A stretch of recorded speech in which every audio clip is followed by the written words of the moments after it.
시장에서 닭 장사하는 며느리에게 손아래 동서가 한 번을 충격입니다. 아버님 생신날이었습니다. 제가 음식을 다 차려놓은 뒤에야 늦지막이 나타난 동서가 명품 가방을 식탁에 툭 내려놓으며 말했습니다. 형님, 오늘도 시장에서 닭 튀기고 오신 거예요? 닭기름 냄새가 옷에 완전히 배어있네요. 다음에 뵐 때 제가 좋은 향수 하나 드릴게요. 우리 애들이 큰아빠 큰엄마가 시장에서 닭 손질하는 거 보더니 무섭다고 난리예요. 닭튀김 가게는 접고 다른 장사를 하시는 게 어때요? 형님네 아이들도 사춘기인데 애들 주눅들게 그게 뭐예요? 동서, 시장 닭 장사가 어때서? 나 이 장사로 우리 애들 공부시키고 학원도 잘 보내고 있어. 그러자 동서는 코웃음을 치며 말을 이었습니다. 아 참, 형님네 큰애는 어느 학원 보내요? 우리 애는 강남 1타 강사관에 들어왔거든요. 온갖 인맥을 다 도원해서 겨우 넣었어요. 형님 동네는 학원 수준이 너무 떨어지던데 이참에 강남으로 옮기세요. 장사한다고 사교육을 너무 소홀히 하시는 거 아니에요? 그때 도련님까지 거들었습니다. 형수님, 우리 와이프 말이 맞아요. 닭장사 접고 깔끔한 식당이나 하세요.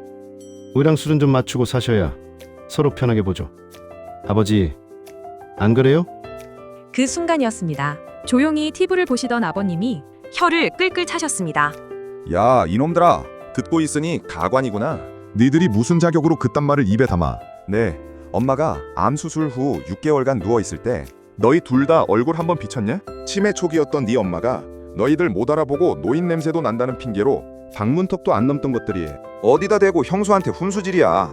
그 힘든 시간 동안 큰애 내외가 새벽부터 시장 나가 닭 팔고 들어와서 저녁이면 병원으로 달려왔어. 너희가 자식이냐? 아버지, 저는 사업하느라 바빴잖아요. 제 사업이랑 시장 닭장사가 어떻게 같아요? 아버님 눈빛이 싸늘해졌습니다. 다음 이야기로 가려면 화면 2번 톡톡. 너 첫 사업 자금은 누가 준 거냐? 온갖 가머니설로 갚는다고 사탕 발림해서 내 돈을 빌려가 놓고선 아직도 안 갚고 있잖아.